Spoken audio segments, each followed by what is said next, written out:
Allez, on va passer tout de suite au duel de blagues, hein, bien sûr, au duel de blagues, comme d'habitude, tous les jours, on clôture cette émission par du rire, enfin, parce qu'il en reste, hein, voilà, avec l'équipe. C'est Jean-Pierre Foucault face à Gilles Verdez. Jean-Pierre Foucault face à Gilles Verdez pour le duel de blagues. On va démarrer par vous, Gilles Verdez, c'est parti. Alors, c'est une adolescente qui demande à sa mère: maman, s'il te plaît, combien de types de pénis est-ce qu'il existe? Alors la mère est un peu surprise, mais elle répond quand même. Ça se passe au souper, et là elle lui dit eh bien ma fille, chez l'homme, ça passe toujours par 3 phases, le pénis. Hein. À 20 ans, le pénis de l'homme, il est en érection, dur comme un chêne. Entre 30 et 40 ans, il est comme le bambou, flexible mais sûr. Et à 50, ça devient un vrai sapin de Noël. Alors là, il y a le père qui intervient quand même au dîner, il dit: quoi un sapin de Noël? Et la mère lui répond: bah oui, tout sec, avec des boules qui pendouillent pour la décoration. C'est pas fini. Mais attendez, parce que là, il se passe quelque chose d'historique. Il est drôle, même en milieu de blague. Bravo. Est-ce que je peux arrêter là? C'est la première fois que ça arrive.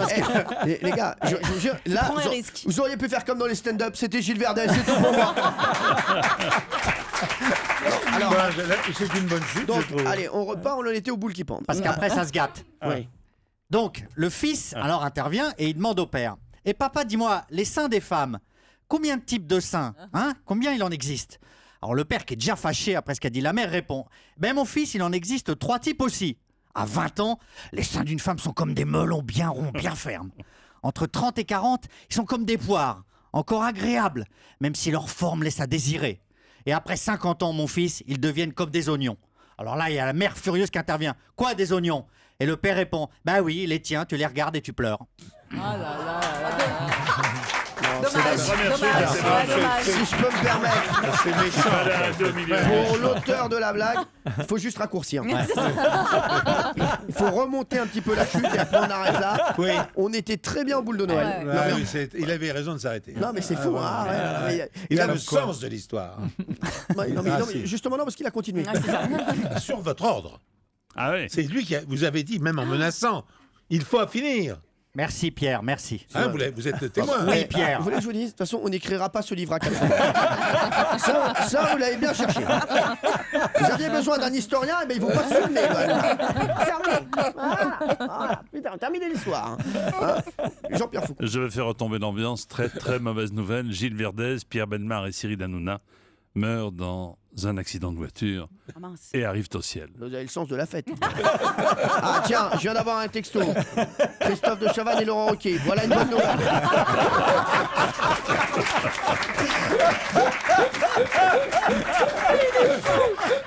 S'il vous plaît, respectez les défunts. Gilles, Pierre et Cyril arrivent au ciel. Saint-Pierre les accueille et leur dit: ici au paradis, messieurs, il n'y a qu'une seule règle, ne pas écraser les petits canards. Et alors les hommes entrent au paradis, les 3, et il y en a partout des petits canards. Il est pratiquement impossible de les éviter, bien que nos hommes soient très prudents. Gilles finit malgré tout par écraser un petit canard. Aussitôt Saint-Pierre arrive avec la femme la plus moche que l'homme ait jamais vue. Il les attache ensemble et lui dit à Gilles: pour ta punition, Gilles, tu resteras attaché à elle, cette mocheté pour l'éternité. Le lendemain, Pierre Bellemare écrase un petit canard. Saint-Pierre arrive à nouveau avec une femme tout aussi moche que la précédente et le condamne à la même punition que son copain de la veille. Fort de ses expériences, Cyril, vous le connaissez, redouble de prudence, évite tous les petits canards et il arrive à éviter tous les petits canards pendant plusieurs mois. Et un beau jour, il voit débarquer Saint-Pierre avec une véritable beauté, la plus belle qu'il n'ait jamais vue, jeune, grande, mince, un physique de rêve, avec de beaux longs cils et des yeux lumineux.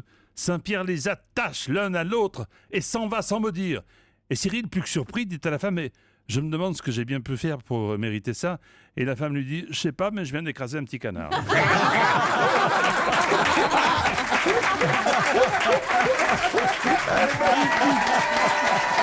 Elle est magnifique, Jean-Pierre, celle-là. Ah oui, très très bonne.